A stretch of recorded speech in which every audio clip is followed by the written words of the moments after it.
살아계신 하나님 감사드립니다. 하나님께 귀한 예물 드립니다. 특별히 태어난 날을 감사하며 우리 도원이와 그리고 재훈이 그리고 박주범 장로님 저번 주에 하나님께 예물을 드렸습니다.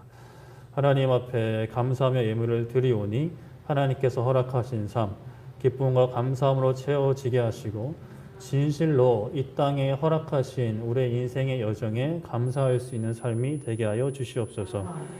나 자신을 자랑하는 삶이 되지 않게 하여 주시고 살아계신 하나님을 증거하고 드러내고 자랑하는 삶이 되게 하여 주시옵소서. 예물을 구별한 모든 손길 가운데 함께하사 하나님 그 예물을 드림이 하나님께서 우리의 삶을 책임져 주시는 주인이심을 이 물질도 하나님께서 주신 것임을 고백하는 그러한 고백의 예물이 되게 하시고 예물이 쓰이는 곳마다 살아계신 하나님만 그 하나님의 이름만 선포될 수 있도록 하나님 함께하여 주시옵소서.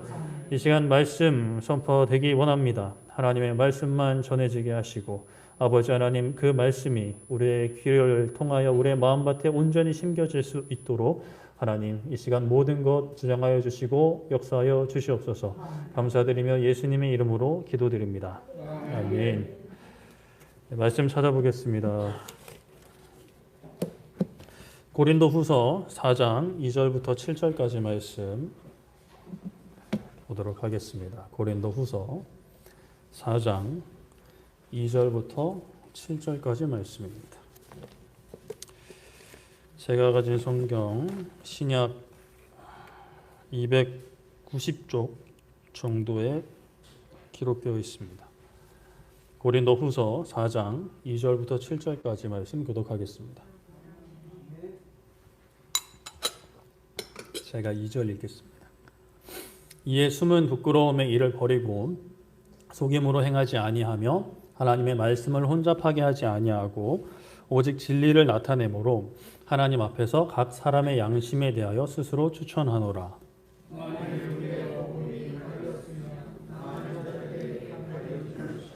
그 중에 이 세상의 신이 믿지 아니하는 자들의 마음을 혼미하게 하여 그리스도의 영광의 복음의 광채가 비치지 못하게 함이니 그리스도는 하나님의 형상이니라.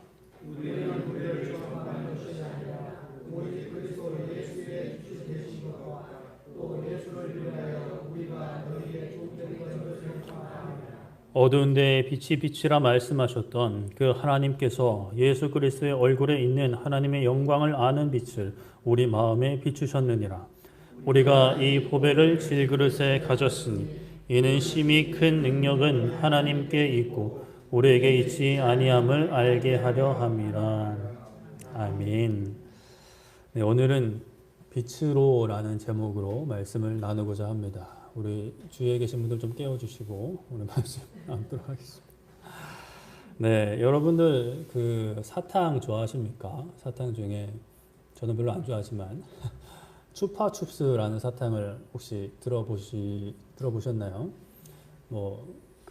제 기억으로는 이제 어렸을 때 학교 앞에 문방구나 이제 구멍가게에서 파는 50원, 100원짜리 사탕과는 약간 좀 퀄리티가 다른 그런 고급진 사탕이었습니다. 지금 생각해보면 크게 가격 차이도 안 나는데 뭐가 이렇게 이제 좋아 보이던지 그 막대 사탕이잖아요. 포장이 잘 돼 있는 그거 잘못하다가 이제 뜯다가 막 손톱 날아가고 막 이빨 부러질 것 같은 그런 포장으로 되어 있는데 여러분들 이제 그 추파춥스 발음도 어려운데 추파춥스가 어느 나라 브랜드인지 혹시 아십니까? 어느 나라 브랜드인지 아세요? 많은 분들이 이제 미국 브랜드라고 이제 생각을 하시는데 이 브랜드가 스페인 브랜드입니다. 그쵸. 이제 몰랐던 사실을 이제 알게 돼서 이렇게 이제 답을 하시는데 사실 이런 그 추파춥스의 브랜드가 어느 나라 브랜드인지는 사실 우리 인생이 크게 중요한 것은 아니죠. 그래서 이걸 알게 됐을 때 이 정도 반응이 그냥 적당하거나 또 이 정도 반응도 안 보일 수 있습니다. 그 사탕이 어느 나라 거든지 나와 무슨 상관인가 라고 이렇게 생각을 할 수 있죠. 그런데 인생에 있어서 우리의 인생에 있어서 큰 영향을 미치는 정보나 지식을 알게 되었을 때에 그 놀람과 기쁨 또는 당혹감은 정도로는 끝나지 않을 것입니다. 우리 어르신들 가운데 한글을 배울 기회가 없으셔가지고 아직 나이가 있으심에도 불구하고 한글을 읽지 못하고 쓰지 못하시는 분들이 꽤나 이제 많다라고 합니다. 그분들이 이제 늦게나마 어떤 그 학교에 모이셔가지고 그 배움을 통해서 한글을 깨우치셨을 때 그분들의 반응을 보시면 그 글을 읽게 되었을 때 그리고 글을 쓰게 되었을 때 길을 다니다가 그동안은 알지 못했던 그 버스 정류장의 이름들이나 간판의 어떤 그 뜻들을 알게 되었을 때에 그분들이 느끼는 그 기쁨과 감격은 단순히 오호, 아 정도로는 끝나지 않겠죠. 기쁨과 감격의 눈물을 흘리시는 모습도 우리가 어떤 TV를 통해서 볼 수가 있습니다. 이렇게 우리가 무엇인가 잘못 알고 있을 때, 무엇을 몰랐을 때, 그것이 뭐 별거 아닌 거야 뭐 상관은 없겠지만 정말 내 인생에 있어서 한이 되고 너무나 중요하고 가치 있는 것이었다면 그것을 알게 되었을 때 우리는 어두운 가운데 빛이 비추인 것 같았다라고 표현을 하기도 합니다. 그동안은 어두워서 제대로 보지 못했는데 빛이 비추어져서 제대로 이제 보게 되었다라고 이야기를 하죠. 우리의 인생의 빛, 이 세상의 빛으로 오신 분이 계시는데 바로 그분이 예수님이십니다. 우리가 저번 주 요한복음 9장 말씀에서 예수님께서 맹인의 눈을 뜨게 하신 그 사건을 통해 맹인의 그 앞을 보지 못하는 그 장애가 부모나 자신의 죄로 인함이 아니라 하나님이 하시는 일을 나타내고자 함이었다라는 사실을 우리가 말씀을 통해 살펴보았습니다. 그래서 우리의 고난과 슬픔과 애통도 예수님의 구원자 되심을 또 예수님의 그리스도 되심을 드러내는 하나님의 일이 될 수 있다. 그리고 그렇게 되어야만 한다라고 우리가 말씀을 나누었죠. 그 가운데 요한복음 9장 4절 5절에 이렇게 말씀했습니다. 때가 아직 낮음에 나를 보내신 이의 일을 우리가 하여야 하리라. 밤이 오리니 그때는 아무도 일할 수 없느니라. 내가 세상에 있는 동안에는 세상의 빛이로라 라고 말씀을 하셨죠. 예수님이 세상의 빛으로 있으시니까 예수님을 보내신 하나님의 일을 우리가 해야 한다. 우리까지, 지금 우리가 예배드리는 우리까지 해야 한다라는 말씀입니다. 오늘은 이렇게 빛으로 오신 예수님, 그 예수님과 함께하는 우리가 감당하는 하나님의 일에 초점을 좀 맞춰보려고 합니다. 예수님께서는 이 땅에 빛으로 오셨습니다. 이것은 뭐 우리가 너무 많이 익히 들어온 말씀이죠. 이 빛은 우리가 은행해지는 이 빛이 아니라 어둠을 밝히는 빛으로 오셨습니다. 요한복음 1장 1절부터 4절까지 이렇게 말씀합니다. 태초에 말씀이 계시니라. 이 말씀이 하나님과 함께 계셨으니 이 말씀은 곧 하나님이시니라. 그가 태초에 하나님과 함께 계셨고 만물이 그로 말미암아 지은 바 되었으니 지은 것이 하나도 그가 없이는 된 것이 없느니라. 그 안에 생명이 있었으니 이 생명은 사람들의 빛이라 라고 말씀을 합니다. 이 말씀은 우리가 잘 알듯이 하나님이신 예수님을 가리킵니다. 만물이 예수님으로 말미암아 지은 바 되었고 그 예수님 안에 생명이 있었는데 이 생명이 사람들에게 우리들에게 비추어진 빛이라고 말씀을 하죠. 이 빛은 이제 사람들에게 소유권이 있는 게 아닙니다. 우리에게 소유권이 있는 게 아니라 사람들에게 주어지는 건냄받은 허락된 은혜로 베풀어진 우리에게 비추어진 빛이죠. 요한복음 1장 9절에 부연 설명을 합니다. 참 빛, 곧 세상에 와서 각 사람에게 비추는 빛이 있었나니 라고 말씀을 하시죠. 참 빛, 진짜 빛이 세상에 와서 사람을 비추었습니다. 벌레를 잡기 위해서 우리는 빛을 비추죠. 자외선을 이렇게 비추면 벌레가 좋다고 막 달려듭니다. 어떻게 되죠? 빠지직 이러면서 이제 결국에 타죽게 되죠. 그런 빛이 아니라 생명으로 인도하는 빛, 죽음으로 인도하는 가짜 빛이 아니라 진실로 생명으로 인도하는 빛이 우리에게 비추어집니다. 이 빛을 비추임을 받은 사람들의 상태는 어떠했는가? 그럼 그 빛을 받기 전에는 어떠했는가? 요한복음 12장 46절에 이렇게 말씀을 하는데요. 나는 빛으로 세상에 왔나니 물은 나를 믿는 자로 어둠에 거하지 않게 하려 함이로라 라고 말씀을 합니다. 예수님이 빛으로 세상에 오신 것은 예수님을 믿는 이들이 어둠에 거하지 않게 하려 하심이었다라고 말씀을 하는 거죠.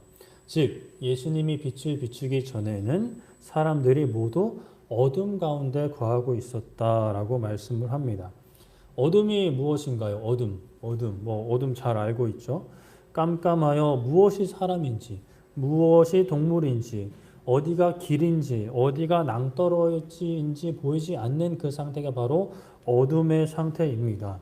그런 어둠 가운데 우리가 살았다는 거예요. 인간들이 살았다는 거예요.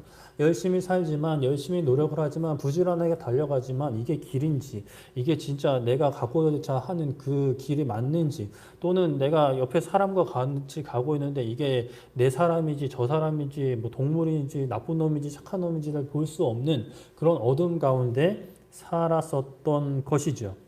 그런데 그런 어둠에 갇혀 있었던 어둠 가운데 방황하던 우리에게 하나님께서 예수님을 보내셔서 예수님을 통해 우리에게 빛을 비춰 주신 것입니다. 그 빛을 조금 구체적으로 살펴보면 오늘 우리가 읽은 말씀 고린도후서 4장에 언급이 되는데요. 4장 6절에 어두운 데에 빛이 빛이라 말씀하셨던 그 하나님께서 예수 그리스도의 얼굴에 있는 하나님의 영광을 아는 빛을 우리에게 마음에 비추셨느니라 라고 말씀을 합니다. 하나님께서 세상을 만드실 때에 창세기 1장 3절에 빛이 있으라 하시니 빛이 있었고 라고 말씀을 합니다. 하나님께서 말씀하시니 있었죠. 그 가운데 빛도 하나님께서 만드신 것입니다. 빛이 있으라 하니까 빛이 있었습니다. 깨어라 하면 이제 깨어나야 되는데 저는 그런 능력이 없어서 안 깨시는 분들이 계신데 그렇게 어두운 데서 빛이 빛이라고 말씀하셨던 하나님께서 예수 그리스도의 얼굴에 있는 하나님의 영광을 아는 빛, 예수 그리스도의 얼굴에 있는 하나님의 영광을 아는 빛을 우리 마음에 비추셨다라고 말씀을 하는 거예요. 그 빛, 예수님께서 우리에게 비추신 그 빛은 어디에 있었던 빛이냐?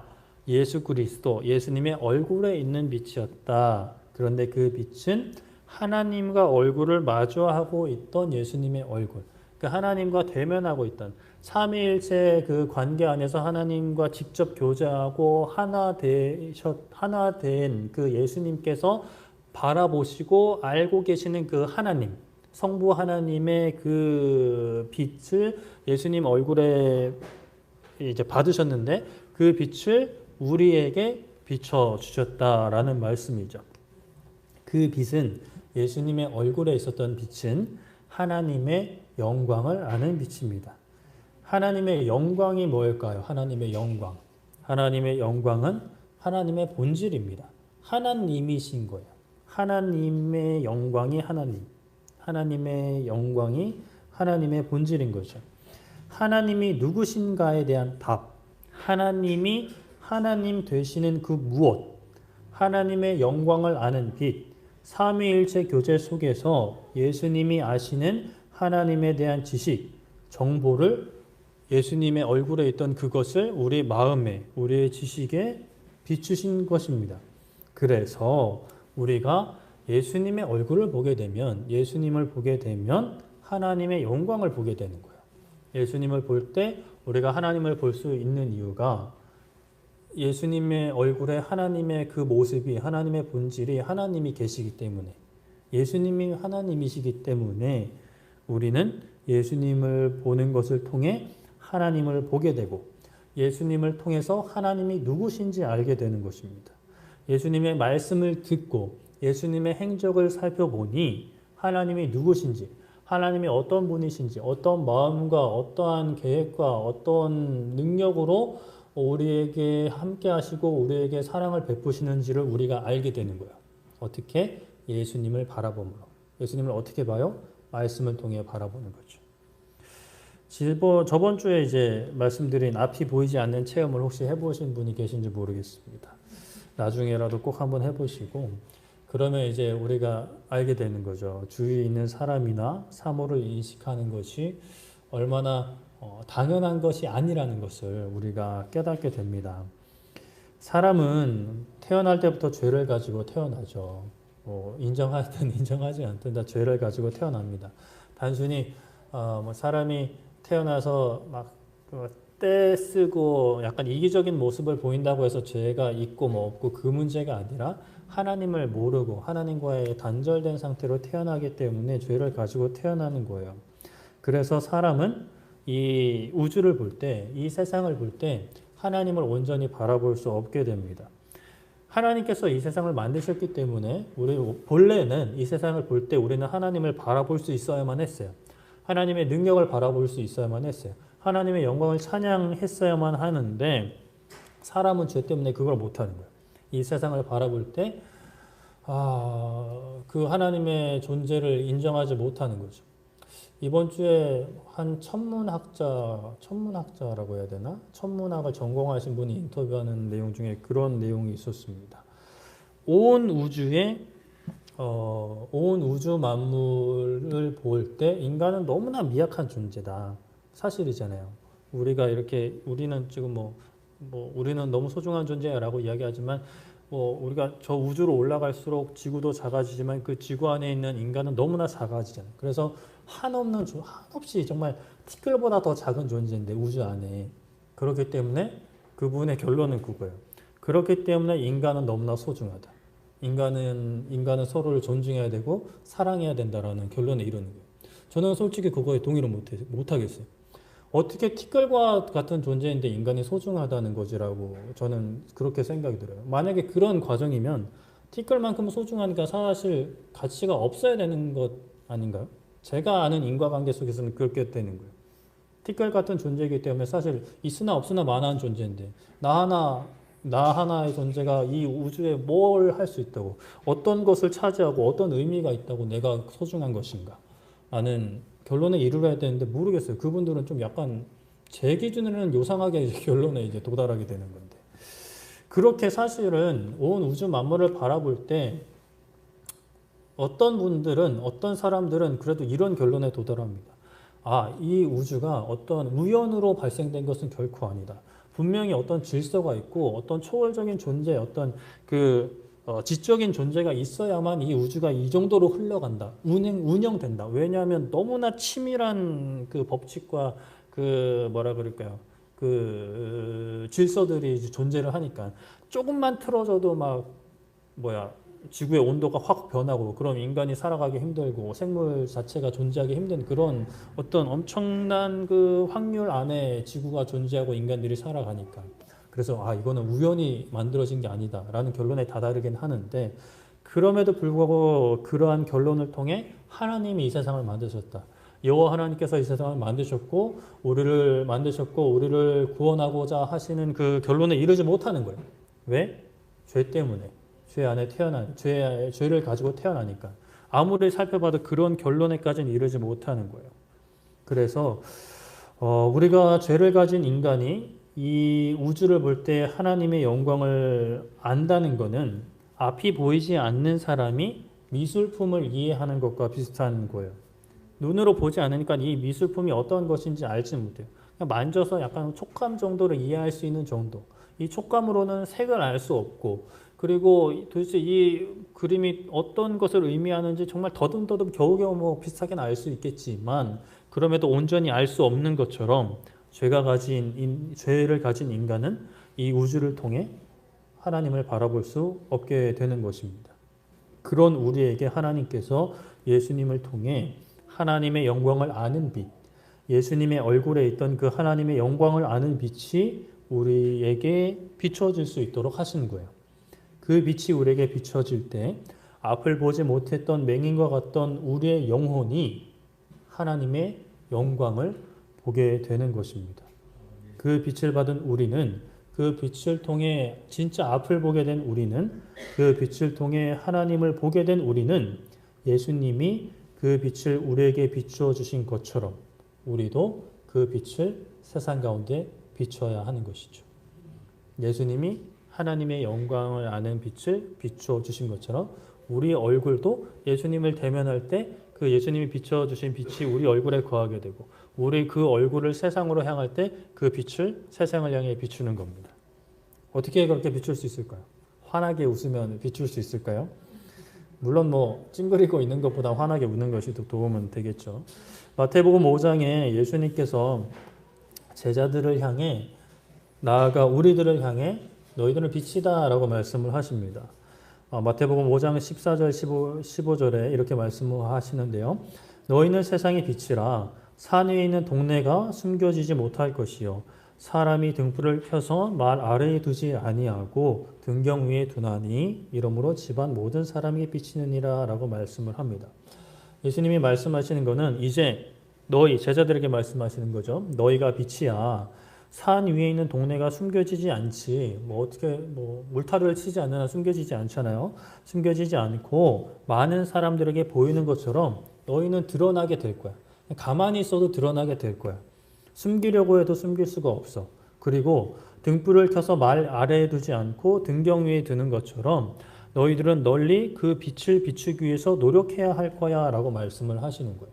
그러니까 가만히 있어도 비춰져요. 사실 우리가 사실 그냥 이렇게 살아가도 사람들은 지켜보고 있거든요. 교회가 무슨 짓을 하는지.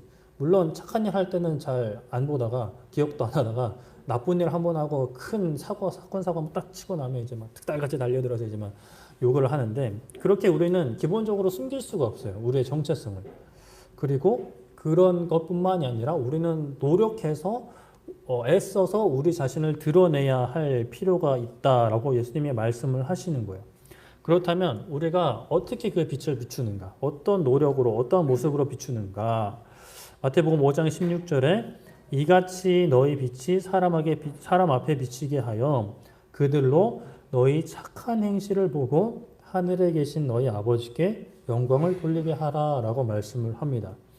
자, 우리의 빛이 사람 앞에 비치게 하는 거예요. 우리 얼굴에 이제 예수님의 빛, 그리고 예수님 얼굴에 있던 하나님의 영광을 아는 빛이 그 비추게 하는데 그냥 얼굴을 이렇게 들이대고 있는다고 이제 비춰지는 게 아니라 우리의 무엇을요? 착한 행실을 통해서 착한 행실을 보고 하늘에 계신 너희 아버지께 우리 아버지께 영광을 돌리게 하라라고 예수님이 말씀을 하시는 거예요. 착한 행실. 물론 하나님을 알지 못하는 사람들도 착하게 사는 사람들이 있습니다. 오히려 더 착하게 사는 사람들이 있긴 합니다. 하지만 이제 사람들이 그 행동을 보겠죠. 착한 행동, 착한 행실, 사랑하는 모습들을 볼 겁니다. 그리고 생각을 하겠죠. 저 사람은 왜 저렇게 살지? 왜 저 사람은 왜 때로는 바보같이 저렇게 다른 사람을 위해서 살지? 희생을 하지? 왜 자신이 가진 것을 저렇게 많이 내어놓지? 라고 이제 생각을 한단 말이죠. 그리고 그 이유가 어떻게든 드러나게 돼 있어요. 보통 이제 뭐 연예인들이 뭐 많은 기부를 하고 뭐 이런 것들이 숨긴다고 다 숨겨지지 않잖아요. 어떻게든 나중에 다 드러나게 됩니다. 모르겠어요. 뭐 일부러 그렇게 드러나게 하려고 하는 건지 모르겠지만 아무튼 결국에는 드러나요. 우리가 이제 착한 행실을 했을 때도 하나님을 알지 못하는 사람들이 하는 착한 행실과 사실 크게 다르지는 않을 수 있습니다. 그 모습이나 그 정도가 크게 다르지 않고 오히려 때로는 부족할 수도 있어요. 근데 이제 사람들은 생각을 하는 거죠. 저 사람은 왜 착하게 살지? 저 사람은 왜 이렇게 남을 도우며 살지? 왜 저 사람은 저렇게 자기가 희생하면서까지 왜 이렇게 헌신, 다른 사람을 도우며 살지? 라고 생각할 때 또 그렇게 생각을 하거나 혹여나 우리 가운데 물어올 때 당신은 왜 그렇게 살아요? 왜 그렇게 때로는 바보같이 살아요? 라고 물을 때 우리는 이렇게 대답을 할 수 있는 거죠. 예수님 때문에. 우리가 그 사랑을 알기 때문에 내가 받은 은혜 때문에 내가 이렇게 할 수밖에 없습니다. 라고 대답을 하는 거죠. 그러면 그때에 하나님의 영광을 아는 빛, 예수님의 얼굴에 있던 그 빛이 우리의 얼굴을 통해 우리의 삶을 통해 전해지는 것입니다. 사람들은 처음에 그 빛을 보고 그 빛이 뭔지는 잘 모르는 거예요. 그 빛의 어떤 그 근원과 빛의 그 과정을 잘 모르지만 빛을 쐬다가 이 빛이 뭡니까? 라고 물어볼 때 우리는 그때 이야기하는 거죠. 하나님 때문이라고. 우리가 믿는 신앙 때문이라고. 그럴 수밖에 없다고. 라고 그렇게 드러내는 것입니다. 우리가 삶에 마주하고 싶은 로또와 같은 기적, 또 세상의 성공, 이생의 자랑을 통해서 우리는 그 빛을 드러내고 싶어 하는 것 같아요. 사람들이 정말 바라는 거, 원하는 거. 그런데 오늘 말씀에서는 착한 행실을 통해서 드러내라고 하십니다. 물론 그러한 세상의 성공, 이생의 자랑 이런 것을 통해서도 드러낼 수 있죠. 그러나 그것은 예수님의 그 하나님의 영광을 아는 빛을 드러내는 도구입니다. 도구. 그것을 가진다고 해서 빛을 드러내진 않아요. 그것을 가졌을 때 그것을 통해서 드러낼 수는 있지만 그것을 가지는 것만으로는 드러낼 수 없죠. 그런데 우리가 이제 착하게 살아야 되는데 착하게 살려고 하면 꼭 그거를 이제 방해하는 분들이 나타납니다. 나로 화나게 하는 인간들이 이제 나타나죠. 다시 고린도후서 4장으로 돌아가면 4장 4절에 이렇게 말씀해요. 그 중에 이 세상에 신이 믿지 아니하는 자들의 마음을 혼미하게 하여 그리스도의 영광의 복음의 광채가 비치지 못하게 함이니 그리스도는 하나님의 형상이니라 라고 말씀을 합니다. 이 세상의 신이 믿지 아니하는 자들의 마음을 혼미하게 한대요. 마음을 혼탁하게 하는 거죠. 이 세상의 신은 사탄, 악한 영의 세력을 가리킵니다. 이들은 믿는 이들도 어떻게든 깨어서 이제 하나님에게서 멀어지게 하지만 믿지 않는 사람들이라 지들 그 영향력 아래 있으니까 더 이제 혼미하게 하는 거죠. 혼미하게 해서 그리스도의 영광의 복음의 광채가 비치지 못하게 하는 거예요. 어떻게든 그 빛을 받지 못하게 하고 받더라도 그것을 오해하거나 왜곡해서 받아들이게끔 하는 거죠. 그래서 그 빛의 그 가치와 참된 그 복음을 받아들이지 못하게 어떻게든 노력을 하는 것입니다. 믿는 자들의 마음도 뺏어가려는 그들이 안 믿는 사람들을 어떻게든 그 어두움에 붙잡아 두려고 어두운 가운데 계속해서 거하게 하려고 노력을 하죠. 심지어 우리가 악행을 한다고 비방하는 사람들도 있어요. 베드로전서 2장 12절에 이렇게 말씀을 하는데요.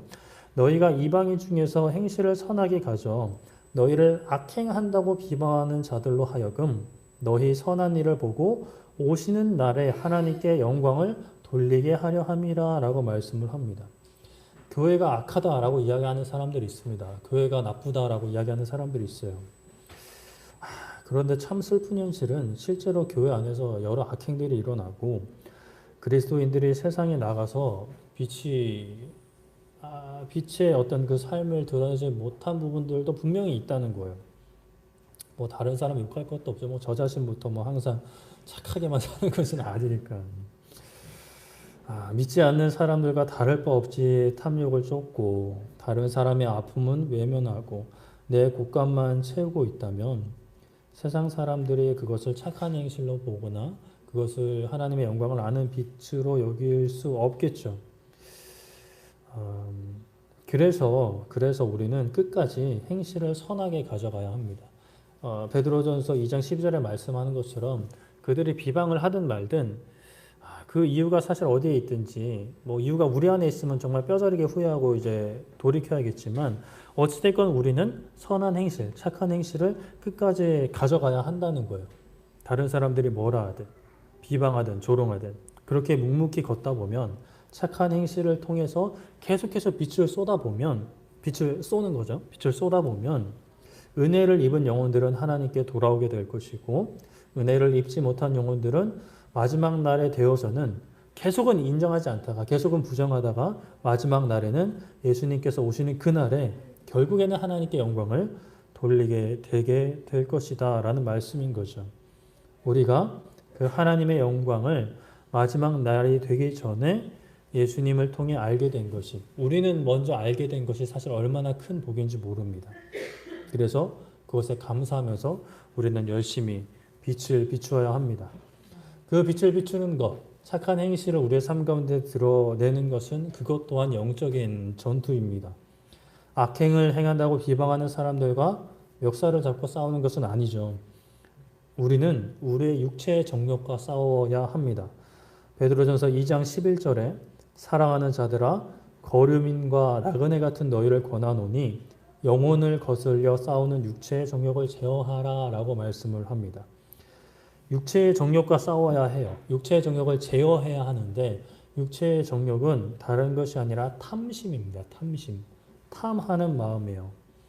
마땅히 세상에서 누려도 되는 것을 이제 그것이 내 삶의 진정한 만족, 이것만이 내 삶에 기쁨을 줄 수 있다고 착각을 하고 하나님보다 더 찾고 더 바라고 구하는 것이 탐심입니다.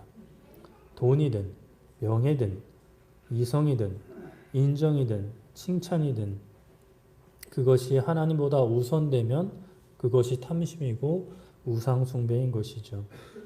하나님을 사랑하려는 우리의 영혼과 싸우는 육체의 정욕을 제어해야 합니다. 계속해서 죽여나가야 합니다. 세상 사람들이 교회를 비방하면 그것은 아니다. 본질은 그렇지 않다라고는 이야기할 수 있을 것 같아요. 그건 아니다. 오해다. 물론 그건 잘못한 게 맞지만 전체는 그렇지 않다. 그럼 또 그 사람들이 얘기하죠. 뭐가 전체는 그렇지 않냐. 지금 이렇게 많은데. 이렇게 이야기할 수 있겠지만 그래 미안하다. 내가 대신 사과할게. 라고 이야기하면서 우리는 계속해서 우리의 착한 행실을 통해 그 빛을 비추어야 하는 것입니다. 베드로전서 2장 9절에는 이렇게 얘기합니다. 말씀합니다. 그러나 너희는 택하신 족속이요 왕같은 제사장들이요 거룩한 나라요 그의 소유가 된 백성이니 이것은 너희를 어두운 데서 불러내어 그의 기이한 빛에 들어가게 하신 이의 아름다운 덕을 선포하게 하려 하심이라 라고 말씀을 합니다.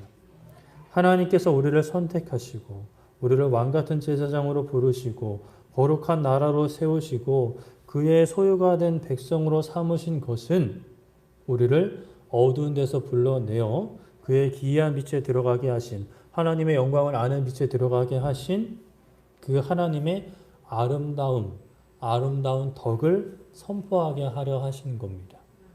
아멘. 우리를 기이한 빛, 기이하다는 거 그냥 이상하다는 게 아니라 놀랍고 경이로운 빛에 들어가게 하신 우리를 어둠 가운데서 건지시사 빛 가운데 행하게 하신 그 아름다운 덕을 우리가 선포하는 그러한 삶을 살게 하신 것이죠. 그 덕을 선포하는 것은 말로만 돼서는 안 될 것입니다. 예수님께서 우리에게 하신 것처럼 우리를 사랑하신 것처럼 우리를 용서하신 것처럼 우리도 용서하고 사랑하고 예수님이 죽음에 이르기까지 우리를 섬기신 것처럼 우리도 우리의 어떤 계속해서 살아나려는 자존심, 자아 정체성을 십자가에 못 박고 예수님이 주 되신 것처럼 예수님이 우리의 삶의 주인이신 것처럼 그렇게 예수님을 주님으로 모시고 헌신하고 섬기는 희생하는 그러한 모습을 통해 우리가 아름다운 덕을 선포하는 것이겠죠. 말씀을 정리하겠습니다. 예수님은 빛으로 오셨습니다. 어두운 가운데 있는 우리에게 빛으로 오셨습니다.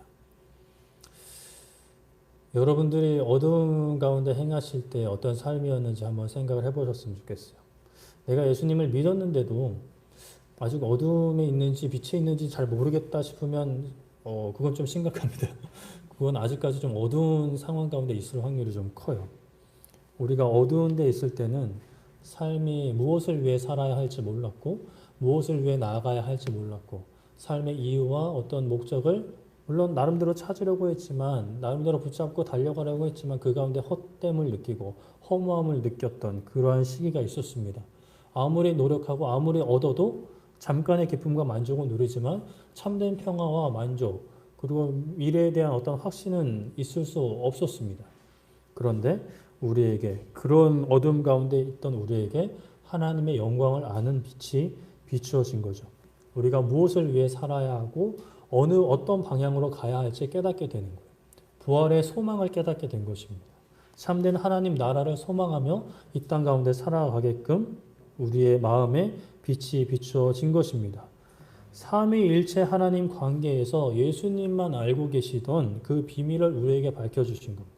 그래서 예수님이 우리에게 친구가 되어주신 거죠.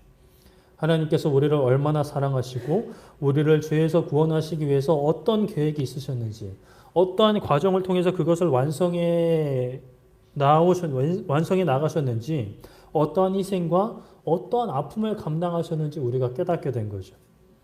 우리는 그 빛, 그 깨달은 것을 세상에 비추어야 합니다. 세상에 드러내야 합니다. 그 빛을 비추는 삶은 내가 세상에 바라고 원하는 삶을 살다가 여유가 생기면 잠깐 얼마씩 다른 사람들을 돕는 삶과는 좀 다를 것 같습니다.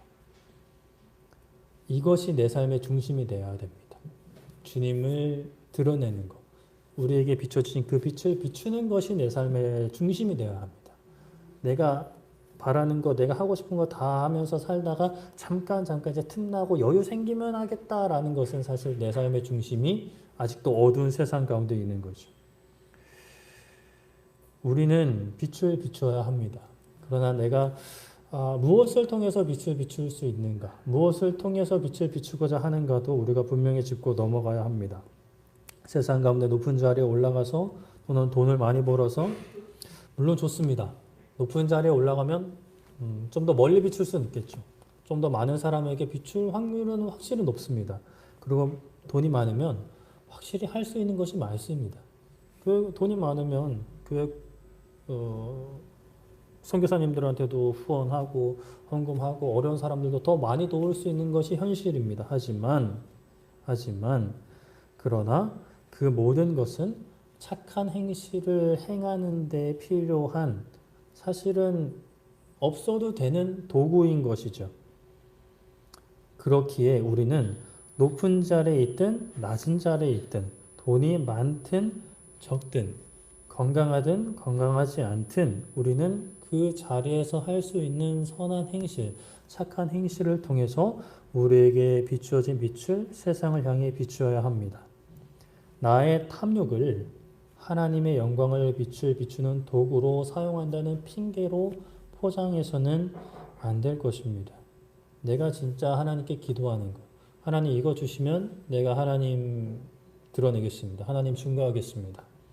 라는 것들, 우리가 그것이 진짜 하나님께서 기뻐하시는 것인지 아니면 나의 탐욕인지, 제가 낮예배 때 말씀을 드렸는지 오후 때 말씀드렸는지 헷갈리는데, 제가 중고등학교 때 의사가 되기 위해 기도했던 것들이 바로 그런 거죠. 의사 되게 해주시면 제가 어려운 사람도 돕고 의료 선교도 하겠습니다라고 했던 이유는 의사가 되고 싶었던 마음, 의사가 되면 편하게 살 수 있고 누리며 살 수 있겠다는 그런 생각이 있었기 때문에 그렇게 기도했습니다. 그렇게 덤으로 하나님의 일도 하겠습니다라고 기도를 했죠. 감사하게도 의사가 되지 못했고 목사가 되어서 이렇게 말씀을 전하고 있습니다. 하나님께서는 어둠에서 우리를 빛으로 불러내셨습니다. 그 빛을 드러내겠다며 우리가 다시 어둠으로 들어가는 그러한 우를 범해서는 안 됩니다. 이러한 빛을 비출 때 그것을 방해하는 이들도 분명히 있습니다. 선한 행실을 하며 살 때 분명히 참 그런 분들이 계세요. 호의가 계속되면 권리인 줄 알고 무리한 요구를 하는 분들도 있습니다. 도와줬는데 오히려 더 막 당당하게 그것을 요구하는 분들도 있습니다. 그리고 100번 잘하다가 한 번 잘못하면 그 한 번 잘못한 것으로 모든 수고와 노력과 희생과 헌신을 싸잡아서 욕하는 사람들도 있습니다. 무엇보다 우리의 육체의 정욕이 우리를 유혹합니다. 그리고 이 세상에서 하나님을 자랑하기보다 나 자신을 자랑하게끔, 나 자신을 드러내게끔 계속 우리를 유혹해 옵니다. 그렇기에 우리는 하나님의 전신갑주로 잘 무장하고 지혜와 사랑으로 그것을 잘 견디고 물리쳐서 선한 행실을 통해 그 빛을 비추는, 그렇게 그 빛을 세상 가운데 드러내는 그리스도인의 삶을 살아낼 수 있기를 축복합니다. 때로는 힘들고 어렵고 그 선한 행실을 감당하는 것이 무슨 소용이 있나 라는 생각이 들 수도 있을 것 같습니다. 그럼에도 불구하고 우리가 계속해서 이렇게 할 수밖에 없는 이유는 내가 비춘 만큼 상대방이 나를 비추어주지 않더라도 내가 비출 수밖에 없는 이유는 내가 상대방이 나에게 비추어주는 빛으로 내가 비추는 게 아니라 하나님께서 예수님께 비추어 주신 빛, 그리고 그 예수님을 통해 나에게 비춰준 그 빛을 세상에 비추는 것이기 때문에 세상이 나에게 비춰주지 않는다 하더라도, 내가 준 만큼 세상이 나에게 갚아주지 않는다 하더라도 우리는 하나님께 받아서 세상에 비추는 그러한 삶을 살아갈 수밖에 없는 것이죠. 그렇게 예수님을 통해서 공급받은 그 빛, 그 사랑, 그 그 은혜, 그 감사, 그 헌신을 세상을 향해 또 먼저 교회 안에서 비출 수 있는 우리 모두 되기를 축복합니다. 우리 함께 찬양하고 기도했으면 좋겠는데요. 우리 복음성가 88번. 때로는 너의 앞에 어려움과 아픔이 있지만 담대하게 주를 바라보는 너의 영혼.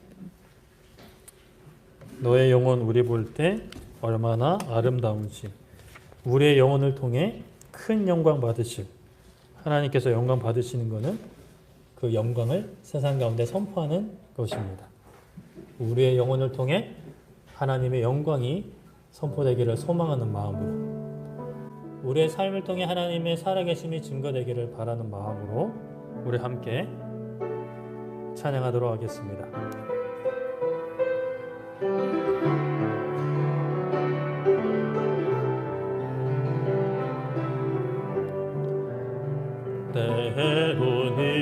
때로는 너의 앞에 어려움과 아픔이 있지만 담대하게 주를 바라보는 너의 영혼,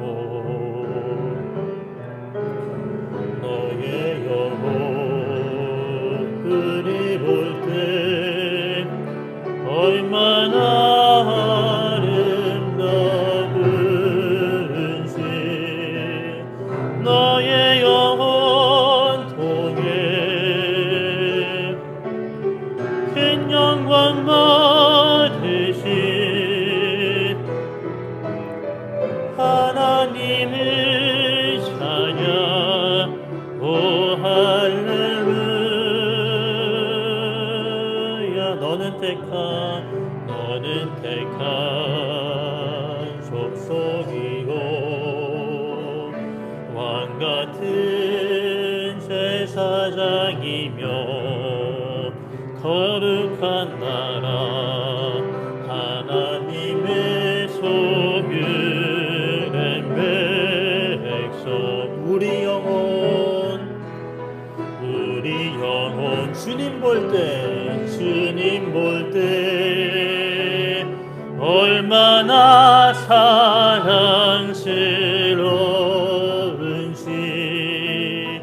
너의 영혼 통해 큰 영광 받으신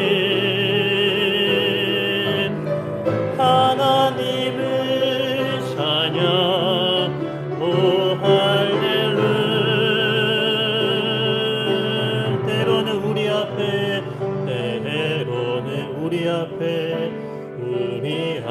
어려움과 아픔이지만 담대하게 주를 바라보 우리 영혼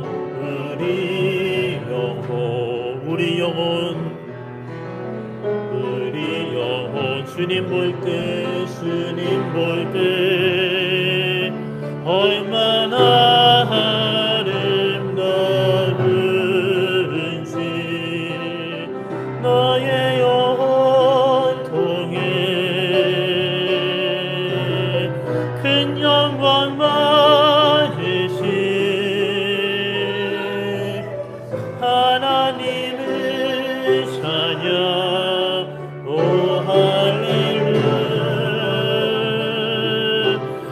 우린 택한 족속이요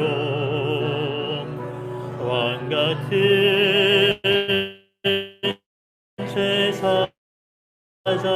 제사장이며 거룩한 나라 하나님의 소유된 백성. 우리 영혼 주님 볼 때 얼마나